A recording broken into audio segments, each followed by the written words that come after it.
What is up, Ravens Flock? Huge shout out for your support for the 410 Sports Talk. Chance and Glenn are the best in the business.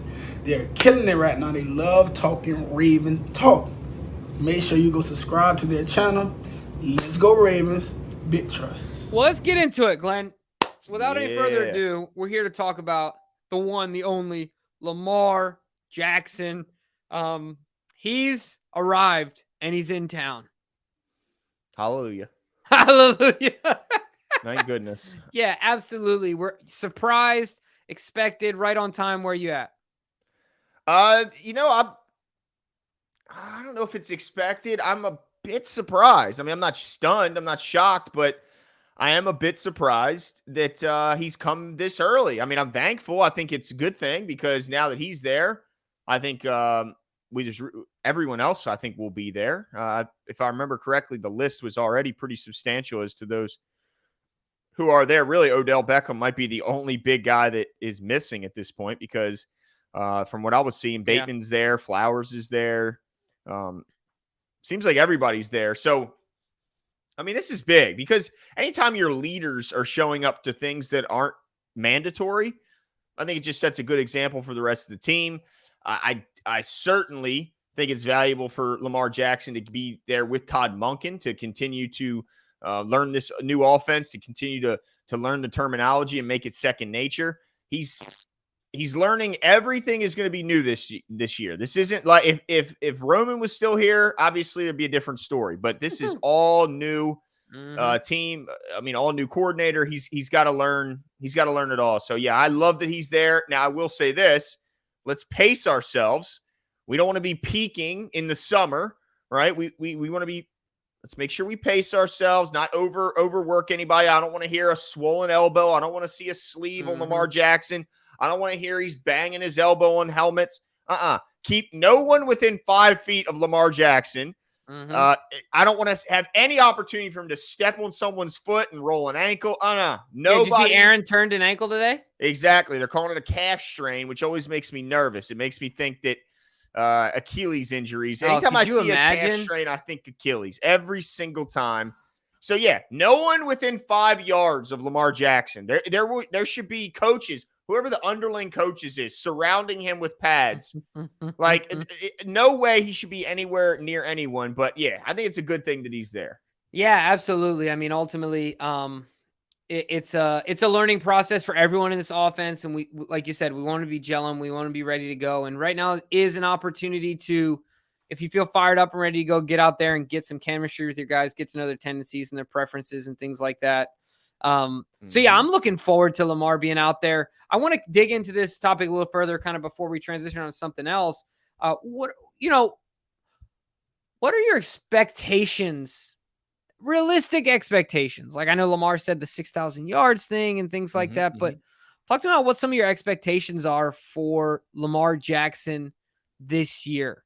Like, what are you expecting to see out on the field? He hasn't finished his season in 2 years. Right. Totally different offense, and now he's got the Brinks truck at the house. Yeah. I think the distractions of the contract being behind him are going to be a huge benefit for Lamar. He's going to be able to focus on playing only and not have to worry about being an agent and just be a player. So that's number one. I think that's a huge deal. Number two, Todd Monken is going to make a massive statistical difference for Lamar Jackson's passing numbers. It's going to be absolutely huge. And here's why. So many quarterbacks around the league at this level as well as college are benefited by yak yards in a huge way. The Ravens were the worst team in the league with yak yards. I mean, they didn't throw it to their running backs, which are usually huge contributors to that category and can turn a negative 4-yard pass that's behind the line of scrimmage into a first down at any time. How many, there's so many, if you pull up the stat sheet and you could see Tua Tagovailoa throws a 60-yard touchdown to Tyreek Hill. And that's all you see on the stats, 60 yards for Tua and a touchdown. And then you actually watch the play and you see it's a 2-yard hitch route that Tyreek Hill made 3 guys miss and turned a 5-yard play into a 60-yard touchdown. But all it looks like on Tua's is a 60-yard touchdown. That could have been 60 through the air, right, or on the with the feet of Tyreek Hill. that boosts stats like crazy. I mean, I always talk about Geno Smith got that so much at college. We're in West Virginia, where all he would run is these little shovel passes to Tavon Austin, which were basically jet sweeps, but except they called it a pass because he shoveled it to him. Just rocket it. And then, his numbers look crazy. I mean, Geno's passing numbers were insane. Meanwhile, he's throwing 2-yard little underhand shovel passes that go 60. His numbers will be benefited solely by the introduction of passing it to the running backs, the yak yard improvement because of Zay Flowers, Bateman being healthy, and OBJ is going to be massive. Likely will have an opportunity to get in space and shine. We know what he can do with the ball in his hands. Mandrews is the same way. I just feel like the guys being in space, Jimbo, with the ability to make people miss and get yards after catch is that alone is going to be a massive increase. It seemed like every time Lamar Jackson, he had to throw it for as many yards as he wanted to get because guys weren't getting nothing with their feet. Yeah, I think that's a great point, Glenn, and I'm excited for those things as well.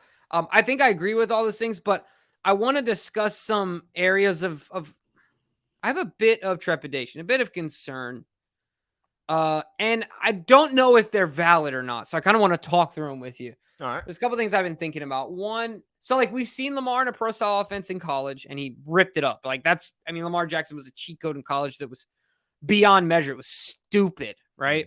So this is why my concern may not be valid. But is there any concern around I always get concerned when Lamar Jackson is east-west holding in the pocket. Back and forth, back and forth, back and forth, back and forth. Any concern around a less programmatic offense, Greg Roman's offense being much more rigid, and this offense seemingly being much more open? Any concern that all of that stuff could slow Lamar Jackson down in some way? Like, do you see what I'm saying? I just get nervous when he's like, oh, shoot, do I run? Do I pass? Do I run? Do I pass? And then he ends up holding on to the ball, and then we have problems. Like when he was throwing those interceptions, was that early on 2 years ago? Yeah. It was early on 2 years ago. I felt like he kind of had to overcome a bit of that, and it took him a while. But I felt like there was a lot of hesitancy there. And I feel like with the transition to the new offense, he's got new pieces around him. He's got new expectations, big contract, things like that. Does that come into your mind at all, as a concern, or am I just being overly concerned here? Well, I think that a problem. I just watched Kurt Warner did another video today. He dropped about the offense last season and kind of the struggles in the red zone. And I mean, Jimbo, as innovative, we've said this 100 times, everyone has, as innovative as Greg Roman was in the running game. Yeah. I mean, he just didn't spend enough time in the passing game in practice and install to make it more effective. And he broke down multiple routes, especially in the red zone, where guys were in the same area. The windows, the opportunity was so razor thin. It would take, and even in some of those plays where you're like, where's he going with the ball? Lamar Jackson made a play. Like he figured out a way to make a play. I just think that we're going to have such a more sophisticated passing attack. He's not going to have to feel frozen because it's just a kind of hodgepodge of routes that don't seem to complement one another and don't seem to really, so you think there'll be more guys schemed open? Exactly. More guys schemed open. Yeah. So he doesn't have to do so much thinking, and he doesn't have to do so much like threading the needle, buying time, all that magician stuff. Exactly. He doesn't have to do that. I think just having a more more sophisticated passing attack is going to make a big deal. But I will say this, Jimbo, he's going to have to, and I have no doubt that he can do this. He's going to have to get better because Greg Roman just didn't emphasize this at taking sometimes the more timing routes. If it's there, even if it's 4 yards, boom, take it, take the hitch route, get it in his hands, and let's see what this guy can do after he gets the ball in his hands. I will think there's going to be an adjustment period, but I think he's going to do it, fantastic. Yeah, no, I agree with you. It's funny because I feel like Lamar is the guy that he definitely wants his guys to eat, and I think he's okay with that. But there's also this, I've heard other people talk about it's the blessing and the curse of being the best player on the field at all times. But like you are convinced in your soul that every play you could take it to the house, right? And so it's harder to take those onesie twosies. But you know what I mean? if you have confidence in those That guys, your guys can get it done. and I want to Right. see my guy get it done. Like, let me show Right, you. right. OB's like, let me show you something, Lamar. Let me show you what I can do. Zay's Right. like, my turn. Right. Let me show you what I can do. Like, Right. it's different, right? Yeah. No, that's a great point, and I absolutely hope that happens. I'll tell you the other thing that comes to my mind. I hope I don't. Anyway, the other thing that comes to my mind, and it's only because they both played for Greg Roman for a couple years, and then Greg left. Do you remember the year in San Francisco when Greg left and Colin got the deal? Mm-hmm. Mm-hmm. And it was a dumpster fire. Wasn't good. Yeah. It was awful. Now, there are clear differences. One, Colin, Lamar, different players. Oh, yeah. Like, I thought Colin in his heyday was a good player, but certainly he's not Lamar. He wasn't, he's not Lamar Jackson. So that's fair to say. And the other part of it is that, like, I think maybe the Niners went from a good situation where they had, I think, a good head coach, and, they had the whole bulky conflict with Harbaugh and all those things, to a worse situation ultimately. Yeah. And I think the Ravens are maybe going from what was not the worst situation, it was a decent situation with Greg, to what we believe to be a better one. But I don't know. It's hard for me to, like, not put those things in the same category and get a little nervous about this transition as well. Only because Greg left, Colin was a two-way, was a quarterback that could run, and a lot of his plays are made off athleticism. And now we're having this new offense in that's totally different than what we've seen Lamar do in the pros.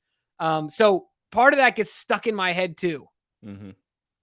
Yeah. Well, I mean, should I not be concerned? Yeah. I mean, you said it yourself. I mean, he's so much better than Colin Kaepernick. Yeah. Fair.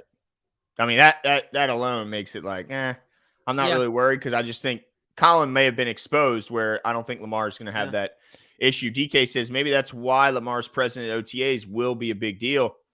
I mean, certainly, not only is it a big deal for him, in this important season. I know he got his bag, but I think it's still an important season. The guy wants to prove he's worth it. And of course, the Ravens are built to win right now. This isn't a team on the build, on the rot. They are ready right now. So I think it's a big year.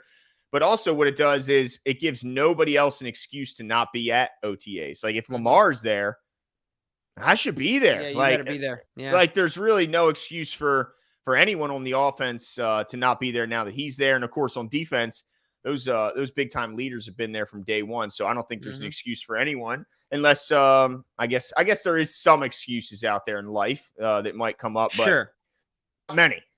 Sure, no, not too many. Yesterday does not matter. You're looking forward to today. I'm looking forward to being a Raven. What are they getting? Everything out of me. They're going to get a Super Bowl out of me. Believe that.